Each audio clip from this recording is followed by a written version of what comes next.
Bien, hablábamos un poco de cómo estaban estructuradas, de cómo estaban manejadas esta situación, pero vamos a analizar también el otro fragmento. ¿Ok? Vamos por el otro fragmento. Ahora, la realeza inca, ¿quiénes estaban dentro de la realeza inca o la realeza del Zapa inca? Aquí está, pues aquí lo tenemos nosotros. Por ejemplo, el Inca, conocido como la máxima autoridad, ¿no? La máxima autoridad, hijo del sol, en él se concentra el poder político, militar y religioso, ¿no? Un hombre que prácticamente todo lo tenía centralizado, ¿ok? Luego de eso tenemos a la Coya, ¿no? La Coya era la esposa principal del Inca. No te olvides, hija, no te olvides, hijo. La esposa principal, la mujer que iba a dar al próximo Inca, al próximo Zapa Inca, solamente era la Coya. Y recuerda que la Coya era elegida el mismo día que el Inca le daban la Mascaypacha, ¿ok? Se casaban y ese mismo día, perdón, le daban la Mascaypacha y ese mismo día se casaba el Inca, ¿ok? Lógicamente el Inca pues podía tener otras esposas, otras mujeres. Normalmente estamos hablando de un periodo muy diferente de manera cultural, ¿no? Y pues tenía muchas esposas, muchas mujeres, y de la cual pues ellas estaban siempre al servicio del Zapa Inca. Los hijos del Inca reciben diferentes denominaciones y también les daban algunos fragmentos territoriales. Por ejemplo, los que eran los Piuchuris eran los hijos legítimos del Inca, ¿ya? Los Piuchuris. Luego tenemos al Auqui. El Auqui era el heredero del Tahuantinsuyo, el hombre que iba a estar siempre al mando, el hombre que iba a ser corregente con su padre. Tenía que ser prácticamente un hombre apto, ¿eh? No es que era el hijo mayor, sino que tenía que ser apto para gobernar, así como Pachacútec, así como Tupac Yupanqui, como Huayna Capac, que demostraron que ellos tenían el poder para poder gobernar dentro del imperio.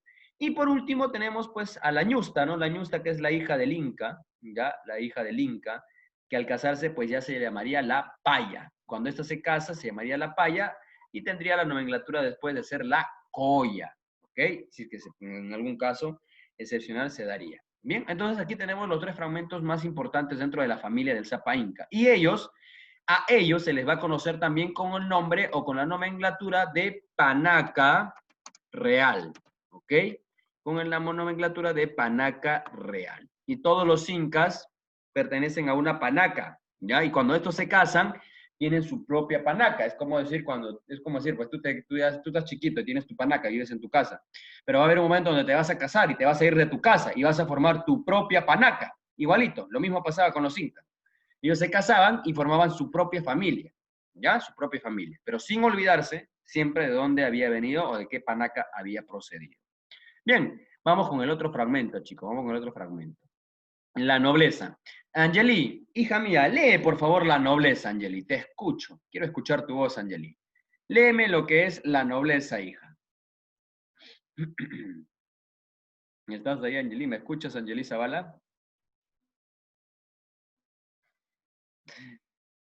Creo que no me escuchas, Zavala. Pero bueno, vamos a darle lectura entonces nosotros. ¿Qué dice acá? ¿Qué dice aquí? La nobleza era la élite del Tahuantinsuyo. Ocupan diversos cargos, ¿ok? En algunos casos, entre sí, pues... Profesor, ¿qué dijo? Ah, creo que no me has escuchado, solo quería que leyeras, pero no te preocupes, no te preocupes. Ahora, estos fragmentos de la nobleza estaban estructuradas en dos grandes personas, ¿ya? En dos grandes estamentos. ¿Cuáles son esos dos grandes estamentos, profesor? Bien, tú podías ser un noble por dos cosas, noble de sangre o por noble de privilegio. Lo sintetizamos. Nobleza de sangre formada por los parientes más cercanos del Inca. En este caso, si no fuera su esposa ni sus hijos, vendría a ser sus primos, tíos, los cuales pertenecían a la nobleza de sangre del Inca, ¿ok? Estos pues prácticamente han tenido mucho que ver en un determinado momento, ya que también ayudaban al Inca a poder gobernar dentro del imperio. Entonces, en este caso, la nobleza de sangre estaba dado por los familiares más cercanos al Zapa Inca. Pero nobleza de privilegio solamente se le daba a ciertas personas, ciertos nobles o curacas o jefes militares, los cuales cumplían con una gran misión. Si estos cumplían con una gran misión que el Inca les entregaba y pues lo hacían satisfactoriamente, el Inca los premiaba y podían pertenecer a lo que es la nobleza de privilegio. ¿Ok? Aquí es por sangre y aquí es por méritos propios. ¿Ok? Por méritos propios o por un buen hecho, un buen acontecimiento que ellos habían trabajado. Ahora, Dentro de la nobleza también vamos a encontrar que habían ciertas cositas, ¿ya? Algunos pertenecían y pues algunos podían aspirar al incario, no. Al incario o al ser zapa inca no aspiraba a cualquiera, solamente era el hijo legítimo de la colla con el inca. Nadie más podía aspirar a la corona.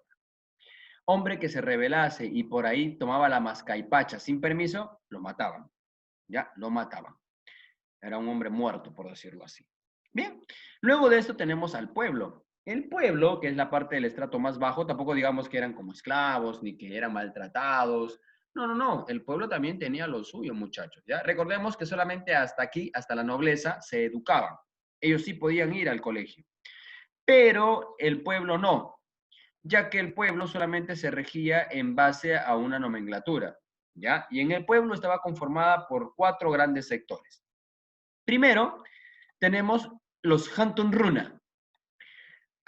Eran los habitantes, pobladores comunes, ya que componían los ayus, ya vamos a ver la diferencia entre un ayu. Vivían dispersos en las zonas rurales, prácticamente ellos constituían la mano de obra principal del Tahuantinsuyo. Esto era un grupo que prácticamente trabajaba en las mitmas. O sea, el Hantunruna era un hombre común, un hombre libre, pero que trabajaba continuamente. Era un hombre muy trabajador. Los incas, ya lo hemos visto, por miedo, no eran ociosos, ¿ok? Los incas trabajaban incluso desde muy pequeños, a partir de los 7, 8 años de edad, ellos ya empezaban a trabajar. La escritora María Rodborowski en el libro de los Incas dice que las niñas entre 8 a los 10 años eran elegidas para formar parte de lo que es el Ayahuasi, o también que eran un lugar donde las niñas les enseñaban a tejer, les enseñaban a bordar, y las niñas aprendían el arte de lo que es el arte ancestral, por decirlo así, de lo que es el tejido, ¿no? Y a partir de los 8 a los 10 años se las llevaban y les enseñaban ese arte para que puedan hacer los mejores telares para el Inca, ¿no? Vestimentas para el Inca. Luego de eso tenemos los mitimaes, ¿no? Los mitimaes eran personas por orden del Inca que dejaban un lugar de origen. Imaginemos, ¿ya? Te lo voy a hacer bien simple. El mitimae era un hombre encargado, donde el Inca, por ejemplo, le decía, ¿sabes qué? Él vive en Arequipa, ¿no? Le decía, ¿sabes qué? Quiero que te vayas a Ecuador, ¿ya? Que te vayas a Ecuador y que ahí culturices un lugar. Eso era un mitma, ¿ok? Un mitimae era eso. Él iba por orden del Inca al Ecuador, por decirlo así, y colonizaba y ayudaba y culturizaba la región a esa región con las culturas incaicas, ¿no? Él les enseñaba la cultura inca. Y en este caso, pues ellos eran los colonizadores, por decirlo así, y trabajaban a favor del Inca. Dejaban su lugar de origen para vivir y ayudar a otro sector del imperio inca. Luego de esto tenemos las yanaconas, ¿no? Un grupo, en este caso, de mujeres sobre todo, y algunos varones también, los cuales ellos vivían pues al servicio de la nobleza. No eran como esclavos, ya porque ellos también tenían sus derechos, no habían perdido sus derechos, sino que ellos pues trabajaban de una forma hereditaria, ¿no? A favor de la nobleza, a favor de ellos, ¿no? Y siempre les daban un poco de terreno, de territorio, de agricultura, textilería y cosas por el estilo. Pero los que sí eran bien piñas son los piñas, como están acá mencionados abajo, los piñas, porque estos sí eran esclavos, sin derechos, ¿ya? Estos pues eran reclutados por algunas conquistas, eran pues o capaz alguien que por ahí cometió traición ante el Inca, o por ahí capaz alguien pues se le cometió un error, cometió un delito y lo condenaron a ser esclavo, ¿no? Y esos pues prácticamente estaban ya al servicio literalmente de todo el imperio Inca. Y ellos no tenían derechos, ellos no tenían un derecho a posesión de tierras, no tenían derecho prácticamente a nada. Estaban limitados solamente a trabajar a favor del imperio de los incas. Todos los niños o los jovencitos a partir de los 18 años en adelante, por obligación tenían que cumplir con el servicio militar obligatorio dentro del imperio inca. Todos tenían que ir a pertenecer al imperio, a lo que es la parte de la milicia. Y es por eso que cuando pasaban por ese hecho, muchas mujeres ya no veían a sus hijos, pues ya pasaban a mando del Inca y pues ellos podían haber muerto en batalla o pues simplemente pertenecer al ejército y ya no volver nunca más a su casa, ¿no? Ellos ya nunca más volvían a su casa. Y es por eso que de esas y muchas razones más, pues algunos curacas le tenían un poco de envidia y odio a los incas, ¿no? Y los que no servían para el aspecto militar, pues servían para otras partes, ¿no? Por en este caso para trabajar la orfebrería, el metal, el oro, ¿no? Entonces, más o menos fue así cómo es que se jerarquizó la sociedad del Imperio Inca, cómo estuvo estructurada, por decirlo de esa forma, ¿no? Entonces, ya hemos analizado cada uno de los fragmentos más importantes y hasta que terminamos con lo que es esto, ¿no? Vamos a terminarlo con el término que es panaca y que es ayu. Ahora, ¿qué cosa es panaca? ¿Qué cosa es ayu? Bien, vamos a analizarlo de esta forma, ¿ok? Lo tenemos de esta manera. La panaca, por decirlo así, estaba conformada por los descendientes del Inca, ¿ok? O sea, una panaca es una familia cerrada. En este caso, por ejemplo, en tu caso, tu mamá, tu papá, tus hermanos y tú son una panaca, porque es un círculo cerrado, es un vínculo de sangre, por decirlo así, ¿ok? Una panaca es un vínculo muy cerrado, con descendientes literalmente de uno u otra familia. Recordemos que la panaca real es una familia cerrada, ¿ok? ¿Tenían principales actividades y obligaciones? Claro que sí. Esta panaca tenía que perpetuar la memoria del Inca, conservar tradiciones, contar las grandes hazañas y la vida de estos incas, ¿ok?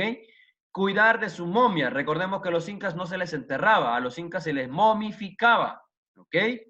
Ocupar los puestos principales en los puestos políticos y religiosos, intervenir directamente en la elección del nuevo inca. Entonces, la panaca tenía un fragmento muy importante y las panacas solamente existían en el lado de la realeza, nada más. ¿Ya? El inca era el único que prácticamente tenía este fragmento de tener una panaca. El inca heredero, cuando se casaba, como ya te expliqué, él formaba otra panaca, ¿ya? Y él tenía que hacer su propia panaca o su propio hogar, formar su propia familia, ¿ya? Y ahí rodeado, lógicamente, de la nobleza de sangre y la nobleza de privilegio para ayudar a gobernar todo el imperio.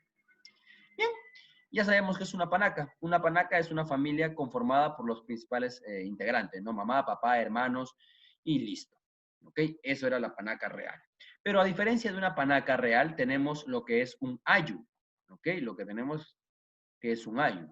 Y el ayu, a diferencia de una panaca, el ayu es una organización y fue la base de todo el imperio, porque esta se puede traducir como un grupo, ya como un grupo de personas que mantenían un lazo o vínculo. O sea, eran familia de familias que vivían en un lugar determinado, ¿ya? Entonces, puede decir que había un grupo de 6, 7, 8, 9 familias. Entonces, se juntaban y hacían un solo ayu. Entonces, el ayu es un conjunto de familias, por decirlo así.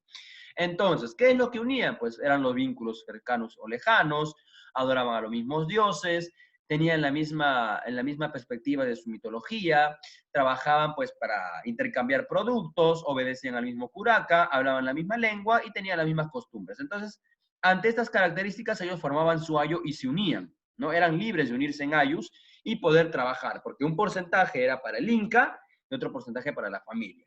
Entre ayus se cuidaban, ellos no pues dejaban que otra, en este caso, ¿no? Si en una familia moría el papá, que era un aspecto muy importante, el ayus se encargaba de que la familia no pase por hambre. O sea, ellos tenían una responsabilidad sobre las familias, ellos no descuidaban a los hogares, porque ellos entendían que un hogar bien estructurado es un hogar que podría producir economía.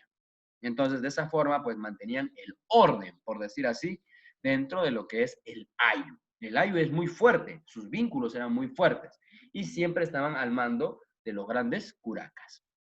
Y ahora para este caso, los vínculos ya lo hemos mencionado, ¿no? Tenemos el vínculo de sangre, político, lingüístico, territorial, laboral, religioso, y pues ellos se entrelazaban y este era el vínculo más cercano que en el ayu podía haber, ¿no? Y había muchos ayus, ¿ya? Había muchos ayus. Podrían haber ayus hasta de 50 familias, de 10 familias, hasta de 1000 familias, ¿ok? Hasta de 1 millón de familias también, por decirlo así.